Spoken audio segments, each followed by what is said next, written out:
Hey, Mount Hope. Hey, thanks so much for joining me for our next episode of the Cabin Chat series. If you have missed any of our previous videos, you can go to our YouTube channel or Facebook and catch those. But today, I am standing out in front of one of our girls' cabins, Ruth and Naomi. All right, a beautiful story, and I'm hopefully going to give you the highlights. But as always, I would encourage you this week, take some time as a family, as part of your family devotions, read through the story of Ruth. You'll find that in the book of Ruth in the Old Testament, chapters 1 through 4. And we'll be highlighting those today. But I want to start off by just letting you know there's three main characters. Okay? I bet you can probably guess two of them, right? Ruth and Naomi. But then later on in the story, we are introduced to a man by the name of Boaz. And so they are the three main characters in the story. But we actually start off with another guy. His name is Elimelech. In chapter 1, Elimelech is Naomi's husband. And so together, the two of them have two boys, Mahlon and Chilion. I guess that's how you pronounce it. Best I got, right? But anyway, Naomi and Elimelech have two boys. Now, they're from Bethlehem, but there's a problem. There's a famine in the land.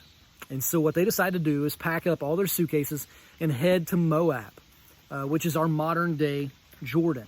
Now, this is kind of where the story takes a very quick, tragic turn, because Elimelech dies. And so now Naomi is widowed, and she has her two boys. And the scripture says the two boys married Moabite women. And so now two daughters-in-law have joined the family, and they continue to live in Moab for the next 10 years.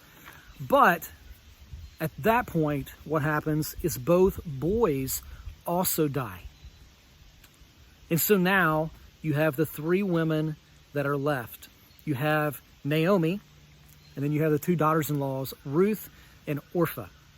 And so Naomi has decided, with no money and no men to care for them, that she's going to return back to her homeland in Bethlehem. She had heard that God had blessed her people, and even though she knew it was going to be hard as a widowed woman, she was going to return to her home country. Now, her two daughters-in-laws started off the journey with her, but that's where we pick up in verse 8 of chapter 1. It says this: Naomi told her daughters-in-law, "Go, return, each to her mother's house. The Lord deal kindly with you, as you have dealt with the dead and with me. The Lord grant you that you may find rest, each of you in the house of her husband."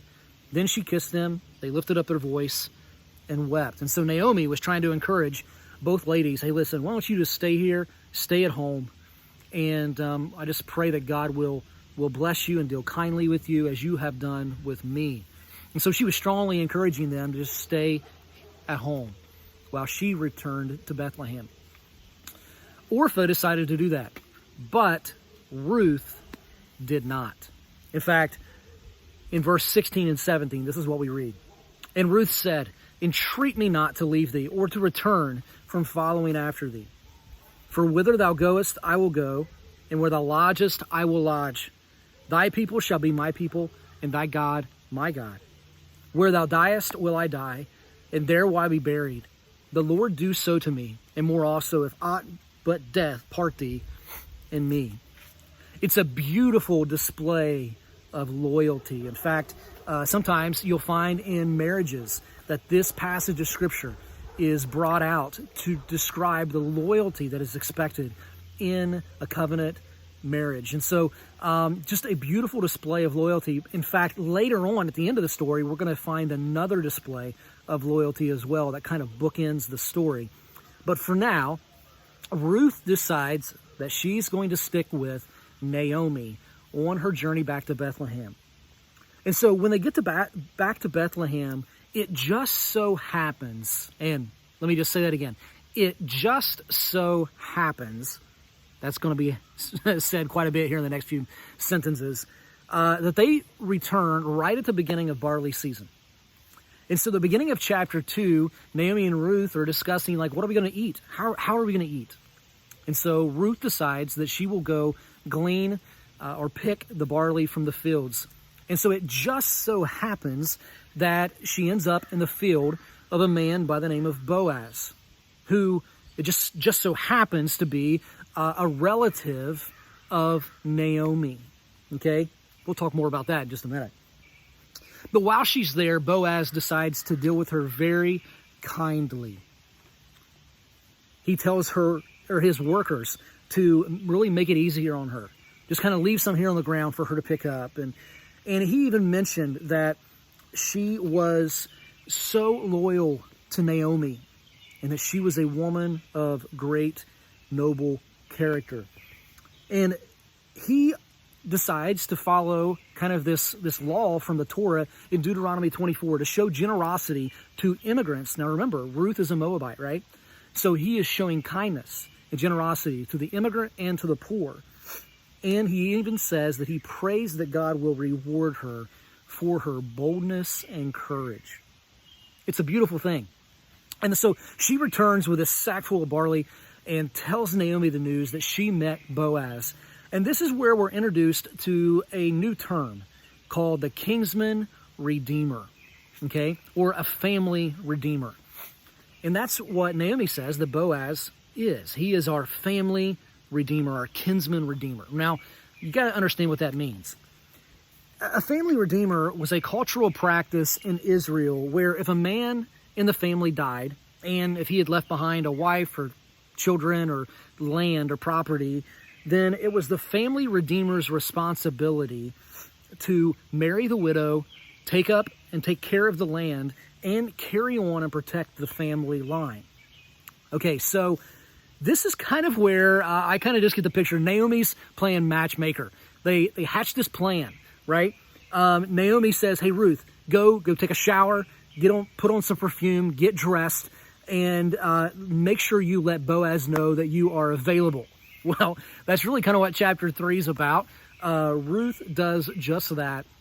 And it's almost kind of like she proposes because she pitches the question, will you be our family's redeemer? And he, again, is amazed by her loyalty to Naomi and her family. And this is where he also mentions that she is a woman of noble character. Same words that are used to describe the woman in Proverbs 31. All right? And so Boaz agrees to marry Ruth.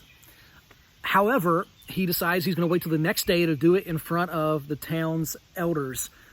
And in the meantime, he learns that there is actually a closer relative than he is. And so as far as like tradition and custom, what happens here is Boaz gathers the town elders together and the closest relative and lets the closest relative know that you are the family's redeemer. You have this responsibility. But if you don't want it, because it will require that you will marry Ruth and carry on the family line, then I would gladly accept. And so the closest relative declines. Boaz says yes to the proposal. And I think it's kind of funny. He doesn't sign his name to a marriage license. He takes off his shoe.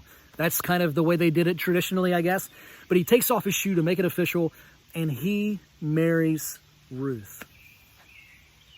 Now, this is an absolutely beautiful story of loyalty the way it finishes out, because Boaz decides that he is going to be loyal to his commitment as the family's redeemer, and he marries Ruth. But I think this story is more than just a really great love story.